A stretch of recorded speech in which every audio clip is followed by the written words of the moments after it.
Bonsoir à tous et toutes, ça fait longtemps.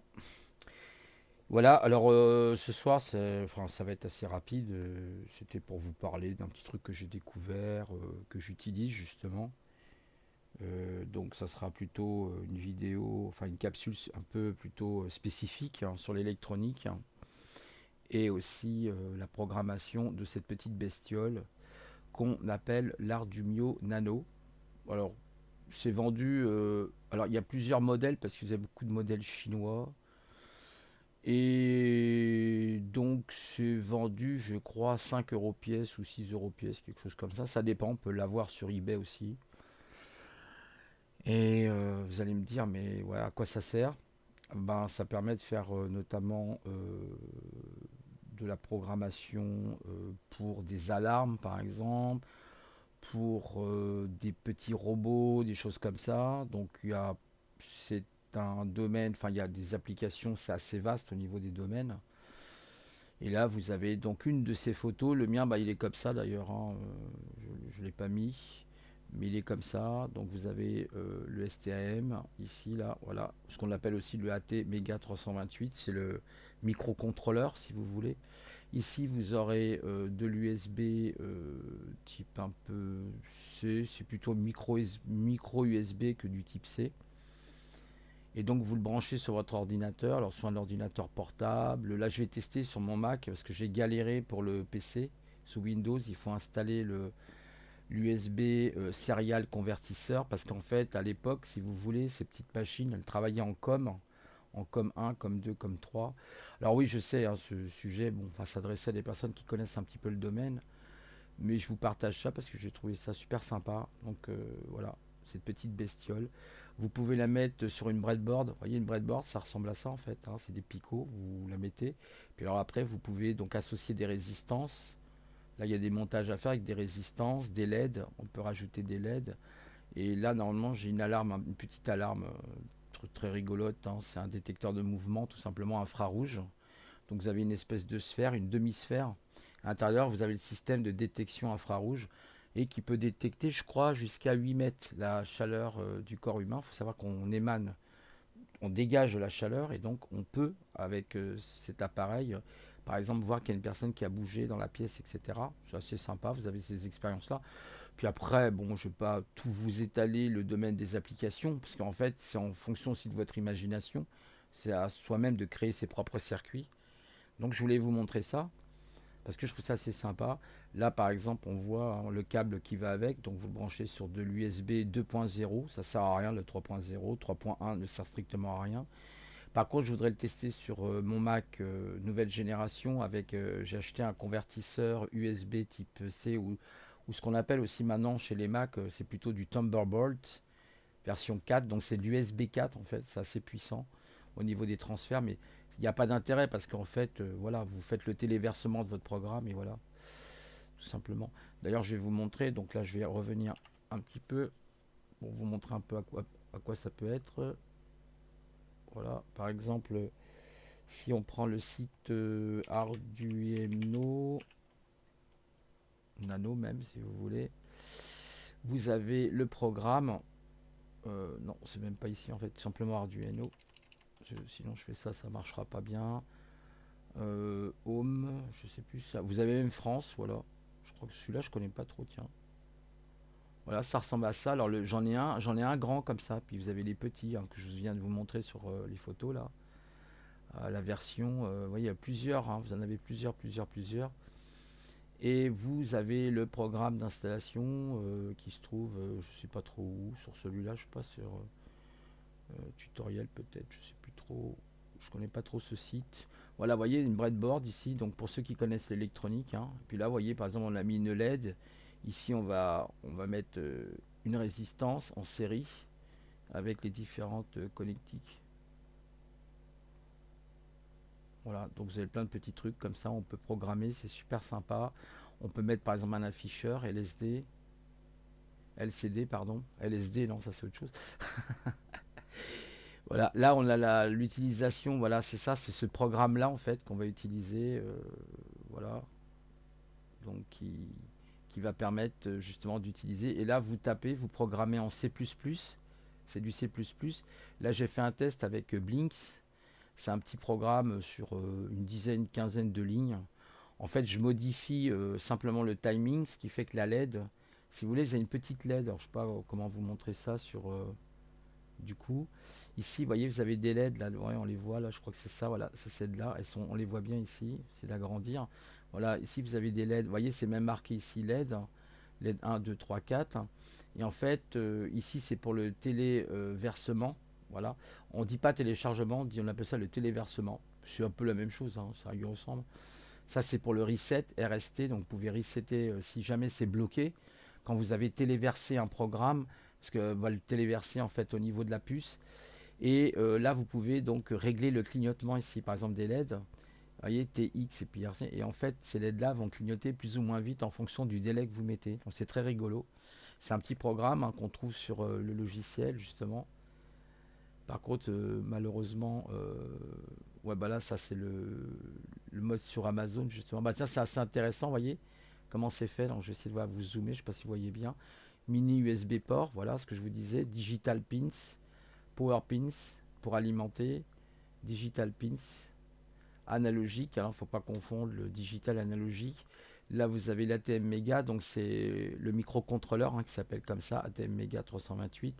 Vous avez une sortie, comment ça s'appelle? Ah, c'est pas pratique. I2C, I2C, je crois que c'était une norme IBM qui avait inventé ça. Après, vous avez encore des pins en analogique, voilà. Le power LED, le power pin, voilà. Et vous avez les entrées sorties TXRX LED et le reset bouton, voilà, qui permet, on appuie dessus, puis voilà. C'est dommage, je sais pas si je peux vous montrer le logiciel en direct en même temps. J'aurais bien voulu vous montrer, je sais pas si ça va. Par contre, ouais, si ça va être bon. Voilà, voilà à quoi ça ressemble. Je vais vous montrer justement. Donc là, on peut agrandir la fenêtre. Hein. Vous voyez, là voilà, vous avez un programme. C'est le programme justement qui s'appelle Blink. Et là-dedans, vous pouvez jouer sur. Alors, je vais essayer d'agrandir. Alors, attendez. Déjà, je vais voir si je peux agrandir comme ça. Non, ça fait du bruit. Gling. Je sais pas si vous avez entendu. C'est pas grave. Alors attendez, je vais essayer de voir. Je vais augmenter simplement. Ouais, c'est normal, c'est parce qu'en fait, c'est la police. Je vais mettre 22. Là, les flics. Je plaisante en même temps. Faut bien rire. Hein. Dans ce monde complètement. Ça devient de pire en pire. Alors là, c'est pour ça que je vous montre un peu des choses différentes. Voilà. J'ai envie de. Je parlerai bien sûr d'autres sujets, mais j'avais envie de vous parler de ça. J'avais trouvé ça rigolo. Pour ceux qui s'intéressent à la programmation, vous voyez, Arduino. Et là, on peut jouer sur les fonctions. Donc ça, c'est du langage C++ avec une entrée en void, setup. Et là, on commence à initialiser, vous voyez, les pins LED, etc. Le pin mode. Donc on doit choisir un pin mode. Voilà. En entrée, en sortie. Là, vous avez le loop function run over and again forever.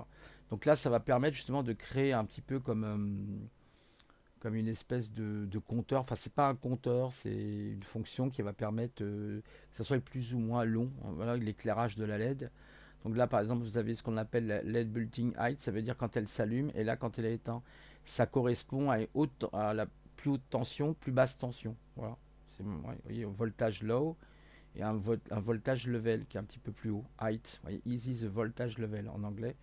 Et là, vous avez le off by making the voltage low. Bon, excusez-moi pour mon anglais. Wait for une seconde. Donc, attendre une seconde. Voilà. Donc, vous voyez, ça correspond à 1000. Et ça, vous pouvez le modifier. C'est dommage, je ne peux pas vous le montrer là parce qu'elle est à côté. Mais si vous rajoutez 10 000, par exemple, eh ben, en fait, votre LED, elle va s'allumer plus longtemps, en fait. Et quand elle va s'éteindre, hop, elle va s'éteindre plus court parce que vous l'aurez laissé à 1000. Si vous laissez à 1000, et hop, ça va se rallumer aussitôt quasiment, vous voyez. 1000, je crois que ça correspond à 2 secondes ou 3 secondes, parce que c'est en millisecondes. Voilà, donc là on a un petit programme. Pas oublier les points-virgules, jamais en C, C++ et en C, pareil, si vous oubliez le point-virgule, vous aurez une erreur de compilation. Ensuite ici, on clique ici, enfin sur la petite flèche qui est là, et on peut téléverser le programme. Bon là ça ne marchera pas parce que... Ah, quoique... Ah non, je n'avais pas branché. Et en fait, si vous avez une barre qui s'affiche, je peux faire l'expérience, il n'y a pas de problème. Voilà, là il y a une erreur, c'est normal parce que c'est pas connecté. Puis sur Linux, ça marche moins bien que sous Windows, hein. Surtout sous Fedora, là c'est pas simple. Là donc il y a une erreur, il ne peut pas ouvrir le device, c'est-à-dire le périphérique, qui s'appelle le TTI USB 0. Il ne trouve pas le fichier ou le répertoire qui vous dit. Voilà. Voilà, donc ça, c'est ce programme-là qui est très bien fait. Puis là, vous avez tout le système pour le paramétrer. Vous voyez, le port n'est pas activé, donc j'ai un problème. Forcément, il ne trouve pas. Sous Windows, je me suis galéré. Je ne peux pas vous dire comment. C'est un truc de dingue. J'ai dû passer un bon bout de temps pour trouver le truc, en fait. Mais j'ai fini par le trouver. Bien sûr, hein, avec de l'aide quand même, parce que c'est pas si simple que ça. Moi, je suis pas ingénieur. Et en fait, c'est voilà, c'était pour vous montrer un petit peu ça. Donc ça, je vais quitter hein, cette application qui est donc le Arduino, hein, qui permet de programmer. Vous programmez votre carte, hein, alors que ce soit.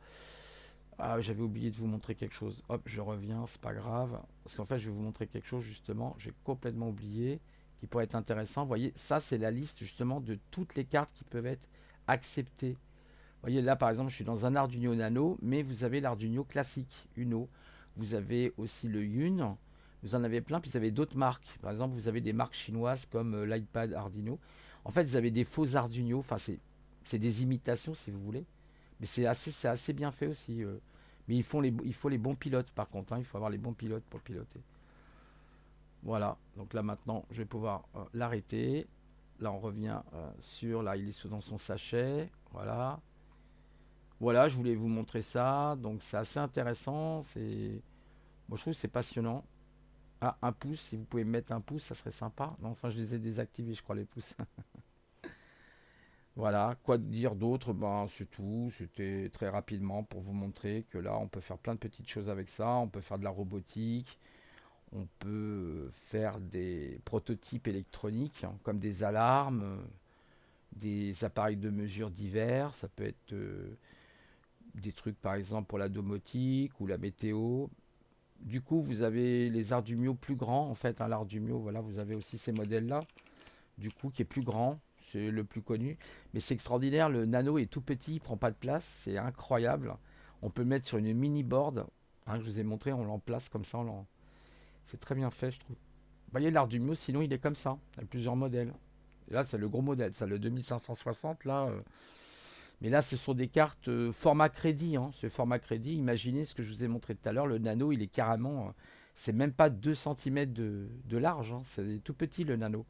Il est aussi bien que celui-là, quasiment, même plus puissant, je crois. Et vous avez aussi des modèles Wi-Fi qui existent, hein. J'ai vu ça, des modèles Wi-Fi. Alors je sais que c'est une personne qui me regarde, ça va beaucoup lui plaire. C'est Onof, hein, qui est passionné par l'Arduino. Et je teste en ce moment le nano et je fais donc des trucs électroniques avec. Je vous montrerai après ce que j'ai fait, l'alarme que j'ai montée. Alors bon, je la fais sans soudure. Voilà, c'est ça, vous voyez. Regardez là, ça c'est le nano. Et vous avez des picots comme ça que vous mettez sur la breadboard en fait. Vous l'interconnectez sur la breadboard. Voilà. Et c'est très très bien fait. Alors voilà. Bon, je répète, hein, ça, voilà, la breadboard, c'est ça. Vous voyez, là, vous en avez une grande. Là, vous avez une grande plaque et vous mettez des fils que vous reliez au RX et TRX, notamment pour l'analogique et pour ce qu'on appelle l'électronique numérique. Il ne faut pas confondre numérique et analogique, ce sont deux choses différentes. Et là, vous avez effectivement le truc. Ça, je laisse, c'est super sympa. Vous avez le montage. Là, le jeune qui se met, il expérimente. Il va être un futur ingénieur plus tard, sûrement en robotique, hein, électronique, robotique, avec programmation. Maintenant, tout est lié parce qu'en fait, ce qui est très intéressant dans ce genre de projet, avec ces petits appareils, c'est que vous pouvez les programmer. Donc ça, c'est passionnant parce que vous avez un côté connaissance de l'électronique, hein, les différents composants qu'on va trouver. Vous voyez, par exemple, vous avez des kits comme ça. Vous voyez, là, on a un kit Arduino RFID. Vous voyez, Radio Frequency Identification RC522. Voilà, là, si on l'agrandit, voilà, et ça ressemble à ça. Voilà. Vous avez tout le kit. Vous avez même ce qu'on appelle des chenillards de LED. C'est une espèce de matrice. C'est plutôt une matrice de LED, ça. Vous avez des afficheurs à segments. Vous voyez, à 8 segments, je crois. Ou 7 segments. Je sais plus, ceux-là, c'est des 1, 2, 3, 6. C'est des 7 segments, ça. C'est des afficheurs 7 segments. Parce que quand vous faites en fait les segments, ça va faire un 1, un 2, un 3, jusqu'à 9. Voilà. Et puis là, vous avez différents composants. Vous avez les transistors NPN, PNP. J'ai commandé un petit kit sympa. En fait, c'est un appareil en fait qui vous dit. Alors c'est génial parce que vous le mettez, vous avez un système un peu comme une breadboard Un système un peu comme ça, là, vous voyez, hein, comme les connecteurs, vous voyez là, vous mettez votre résistance par exemple, et il va vous dire directement ce que vous avez en ohm, en kilo ohm, en méga ohm, enfin bon, généralement c'est du ohm, kilo ohm, et puis tout ce qui va être condensateur, microfarad, picofarad, enfin nanofarad, picofarad, c'est les capacités de vos condensateurs.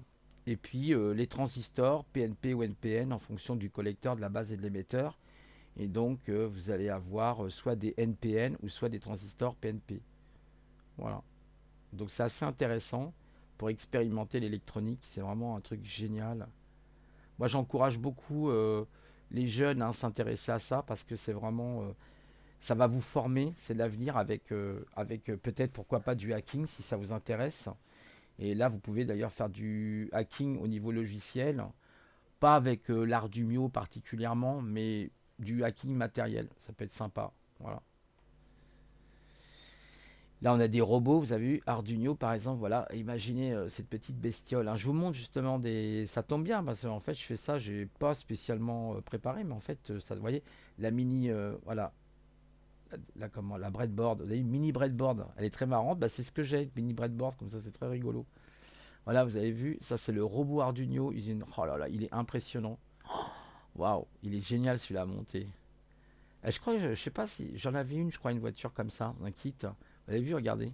Hop, c'est génial. Oh, vous avez des fils de partout.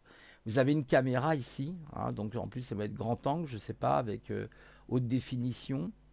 L'afficheur LCD, vous avez un afficheur LCD, puis vous avez tous les différentes plaques, les cartes, carte mère, carte fille. Oh, ça c'est du lourd, hein. Oh, le gars qui a fait ça, les gens qui ont fait ça, détecteur de mouvement et tout, infrarouge, ultrason, j'en passe, hein. Là c'est bourré de capteurs, là, je peux vous dire, waouh, le truc. Et puis il faut le programmer, hein, après, hein. Donc avec le logiciel que je vous ai montré Arduino, souvent c'est programmé comme ça. Bon, après, vous avez d'autres systèmes hein, de programmation. Vous n'avez pas que l'Arduino. Vous avez les Raspberry Pi aussi, puis vous avez plein d'autres systèmes, mais qui sont moins bien référencés, je trouve. À la limite, Raspberry Pi est mieux référencé. Voilà, donc là, voilà. Tous ces fils, des entrées, des sorties, un peu de partout, hein. C'est là qu'on voit la complexité, hein. Je voulais vous montrer ça parce que j'ai dit, tiens, c'est sympa, ça pourrait plaire à certaines personnes. Voilà.